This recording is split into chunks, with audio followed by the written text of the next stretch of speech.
Just reviewing Saturday's game, looking at the first half, I thought we'd done some things really well. I thought we ran the ball extremely well in the first half. But as you look at the way the game played out, and just starting in the first half, obviously didn't create enough explosive plays in the throw game. We as a coaching staff have to do a much better job creating opportunities for our guys. We have some really good playmakers on the outside. I felt the way the box count was there that our offensive line done a really nice job in the first half. But I felt like there were some plays out there on the perimeter that we've got to be able to call them and dial them up to give the guys an opportunity to have success, and that's on us as a coaching staff to get that done. The second half offensively, there had a couple of penalties there, probably on some opportunities when we did throw the ball. Didn't make a couple of throws there, didn't pull the trigger there. Obviously, Jarrett got hurt there in the third quarter and went out of the game. But to me, just philosophically, offensively, we've got to be much more aggressive.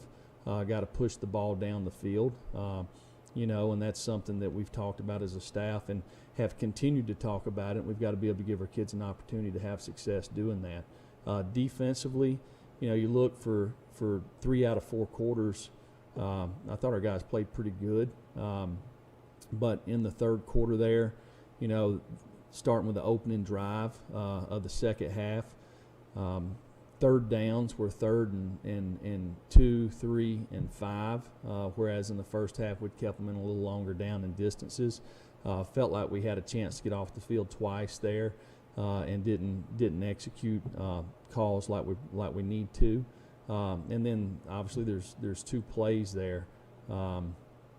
One play down the sideline where the kid comes in bounds and just a scramble, and where we got everybody covered and lose a guy on the scramble drill back there that gives up 2 explosive plays that result in 14 points. And then, I think there's one deal where there's a pass interference called on us that put them in position to kick a field goal there to make 24 points. But going back, looking at it, just again need to play cleaner on defense. And I felt like our guys done that for the majority of the game. We just had a couple of mistakes there in the game, and they took advantage of it, and something that we've got to eliminate. So with that, I'll take any questions.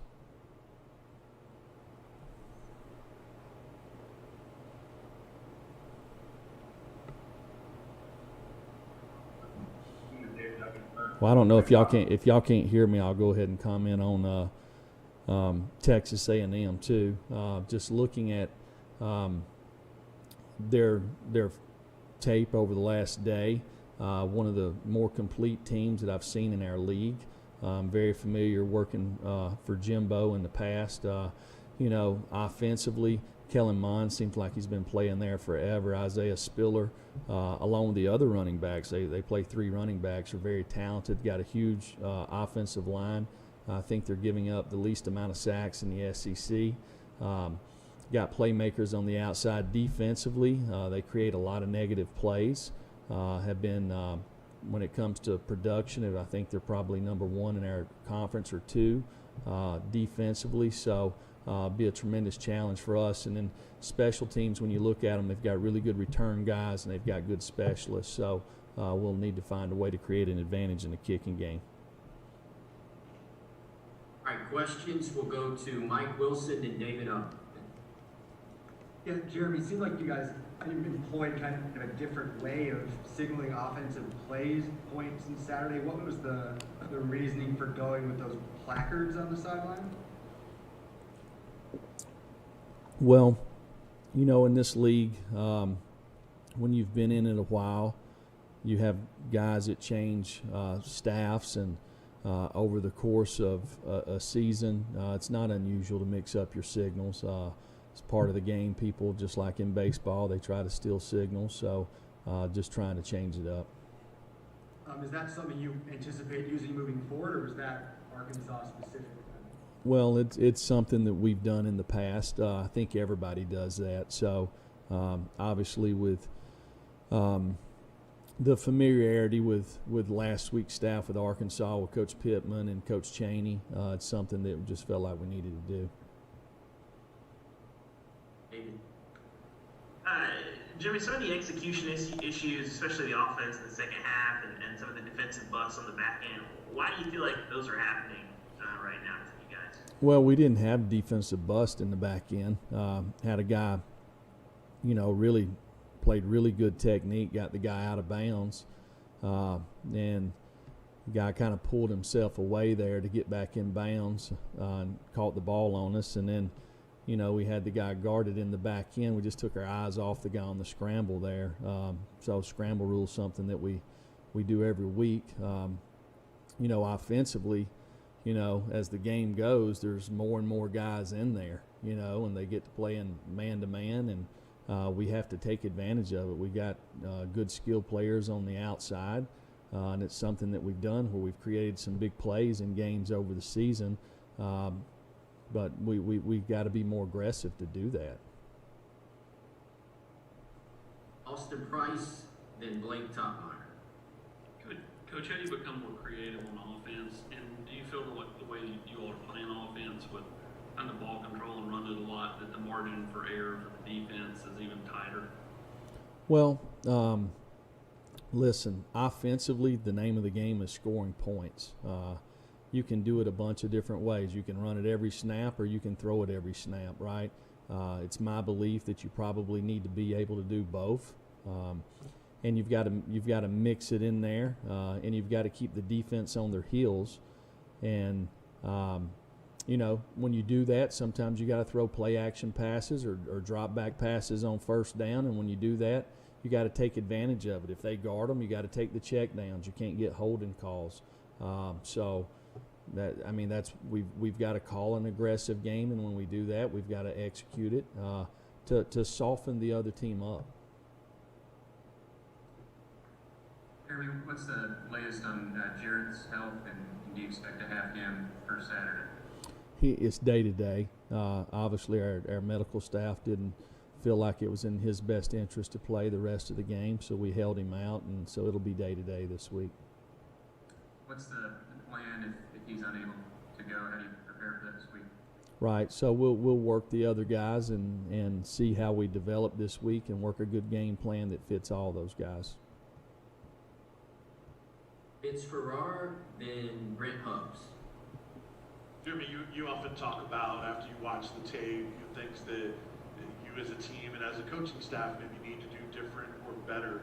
Did you look back at all on that decision to go for it on fourth down late in that game, and do you view it any differently after watching the tape at all and thinking about it? And also, second part to that, is there someone that maybe those in-game decisions you lean on at all on the coaching staff, or is that 100% you on the go? Well, obviously you always go back and do quality control each game, and when you're down 2 scores, there's a thought and all that. Do you take the points? Do you go for it? Saturday I elected to go for it. The reasoning was where we were at on the field, and we felt like we had a good call for that down and distance. We had a good idea for what they would be in. Even in the back end of the game, there was a thought when there's 40 seconds left to kick a field goal and do an onside kick there. Look, obviously it didn't work, right? So when it don't work, you want to do the other thing. But it's something that we philosophically we look at all during the off season and see where we're at, and we know kind of what we're going to do during the game. So. Yeah, if I had it back, absolutely, I would kicked it now. We didn't get the first down. Brent. Coach, you mentioned that change and philosophically you need to be more aggressive on offense.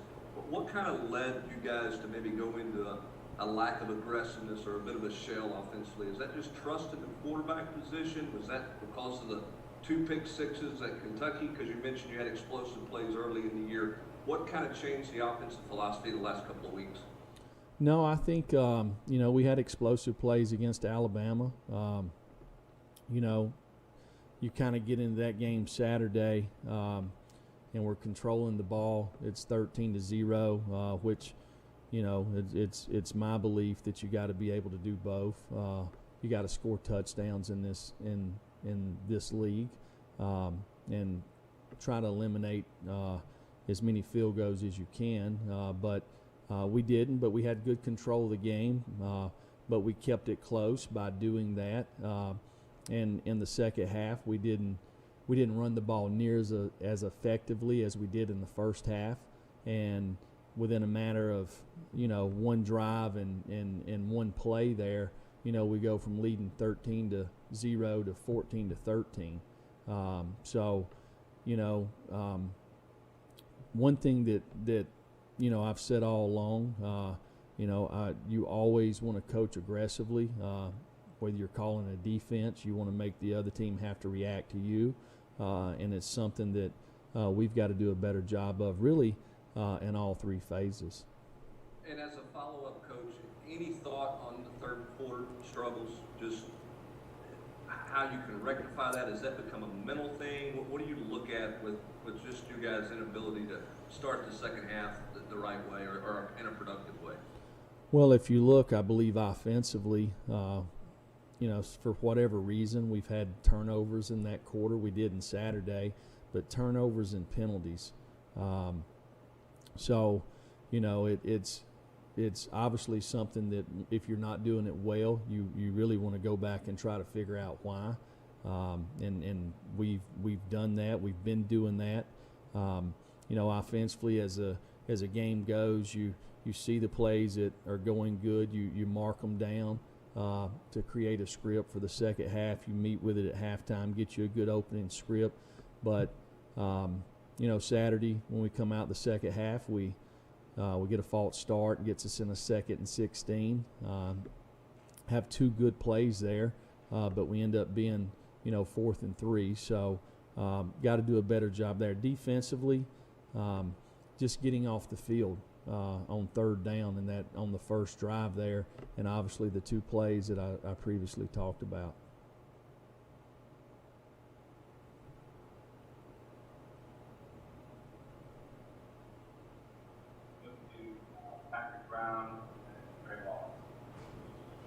Jeremy, it seems like you guys have given up a lot of completions and yards on slant patterns and over the middle of the field defensively. Is that a technique issue? Is it execution?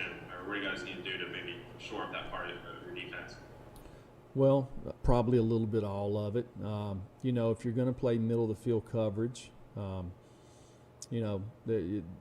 people are going to attack you with slants or what I call chop routes, inside fades. So they're basically working off the leverage. You have to be able to play man-to-man if you're going to be really good on defense.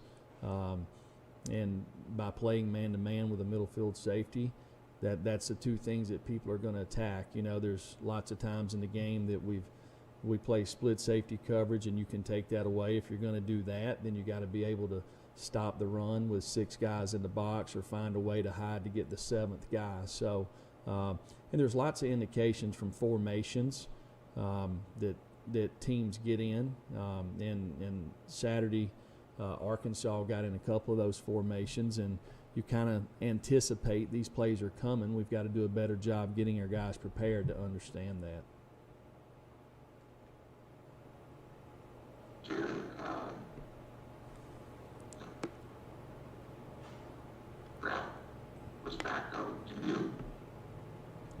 Bill, I can't hear anybody. Thanks. You're a little choppy. We'll go to Teresa Walker next. We'll come back to you, Trey. Coach, you talked a little bit about Saturday night, but now you've got a team that's lost 4 straight. You've got Texas A&M coming in on Saturday. How do you try to, snap this skid and get things turned around in a game week? Well, you just go back and you look at the things that you're doing well, and you want to continue to do those. You want to do the things that you believe in. If you're not executing, is it an execution issue? Is it a philosophical issue? Is it a personnel issue?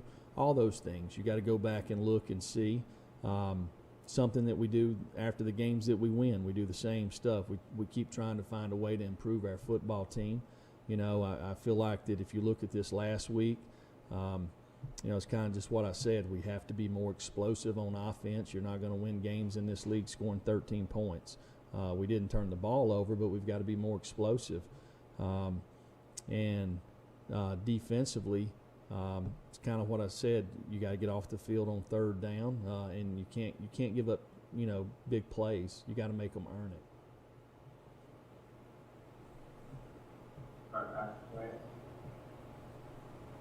Jeremy, how would you assess the quarterback development over the last 2.5 years as you as head coach? J.T. Shroud didn't make the trip to Arkansas. Brian Maurer is kind of sporadic with the football. Just overall, do you think that those guys should maybe be a little bit further along after 2.5 years in your program? Well, Brian's not been here 2.5 years. He was here last fall. He missed fall camp with being in quarantine and having a hamstring. So I don't think it's really fair to put him in that category. The circumstances at quarterback are relative to everybody around you. So, it takes protection. It takes a good run game. It takes wide receivers that you've got some chemistry with, So I'm not sure that this fall's body of work for those guys is really fair based off the circumstances that those guys were put in during fall camp and summer and without spring ball. So, when you look at the guys in our league, most of the time the guys that are playing really well at that position are guys that probably have a little bit of experience with them. Or they're playing on a team that has a lot of experience, so it can go either way, right? And I think all of those guys have lots of talent. They work hard every single day, and as long as they continue to do that, they're going to develop and they'll have a chance to be good players one day. We'll go Gustavo, then Ben McKee. Coach, you speak about third downs. Last Saturday, Tennessee only completed 5 out of 15 on third down. Do you see this aggressiveness has to be more on third downs to get the next step? Well, I think we have to, you really don't want 15 third downs in a game to start with. Probably 11's the number, maybe 10 to 11 there. You want to stay out of third and longs. You want to be in third and 1s, 2s, 3s, 4s, 5s. If you just look, you're probably have a better opportunity to convert those than you do the longer down and distances. So that's something that we've got. So we've got to be more efficient on first and second down and stay out of as many third downs. Coach, you had some guys missing in the secondary over the weekend. Theo Jackson looked like he played the star in place of Sean Schenberger, and then Kenneth George Jr. stepped in for Alontae Taylor. What are the statuses of Alontae Taylor and Sean Schenberger, and how do you think those guys performed in their absence? Well, Theo's a guy that has really played. He's played star, he's played money, he's played safety. He really can play any one of those positions. He's a smart guy. He made some plays in the game Saturday. He probably gave up a couple of plays that he'll work hard to fix. And, Kenneth George has played off and on for us for the last year. And when he's played, he's been really consistent. I didn't feel like that from a technical standpoint, that was probably one of his better games. We got to work hard to clean him up on some of his technique. And Alontae and Sean are guys that have really kind of played a lot of ball the last couple of years, unfortunately. Both of them have been in and out of the lineup this year. That has probably hurt their development as players and probably a little bit of the chemistry in the back end. Back to David Ubben and then Mike Wilson. Jeremy, a couple questions. One, what did you feel like was going wrong for the offense in the early part of that second half with the lack of first downs in Arkansas? And then also, what went into the decision to not bring Schenberger? Well, just every week we decide who we're going to bring on the trip. So, we have 120 guys, so we take 70 each week based off circumstances. Sean didn't come this week. And then offensively, there's a couple of, I think the the second drive we had in the game there in the third quarter, might have been the third drive, I can't remember one of them. We 3rd and 2, we had a rocket sweep going by there that Brian should have pitched the ball there based off the count that could have ran there. Those little things like that. We've had a couple of things there on the offensive side that probably kept us from getting going. Mike?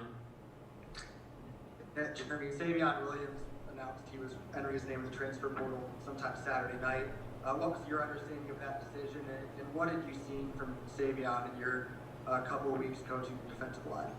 Well, I thought he improved. In those 2 games. It's again the circumstances surrounding each individual is probably different when you talk about opportunities. Really over the last 6 or 7 months, and based off some of the circumstances, his were limited. And Savion's a good kid that works hard, and I'll help him in any way that I possibly can.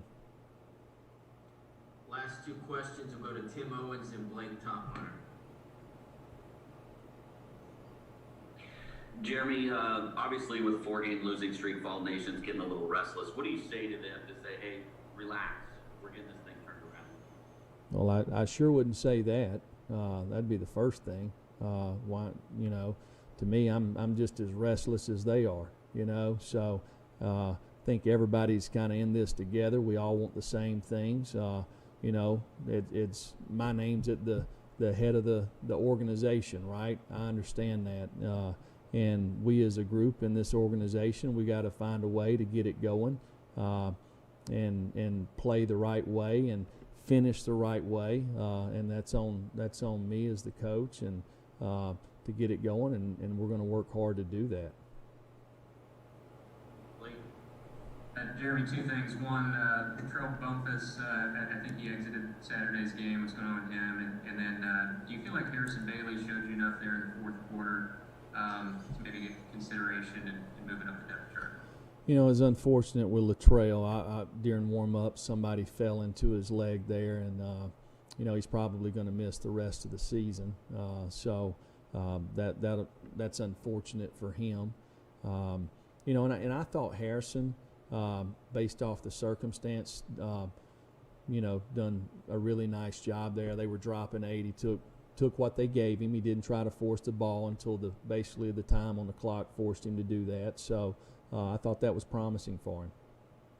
So is Bumpus a knee situation? Yes, he's probably going to be out 4 to 6 weeks. So based off the season, that's probably will be it for this year. All right. Thank you very much. Thank you.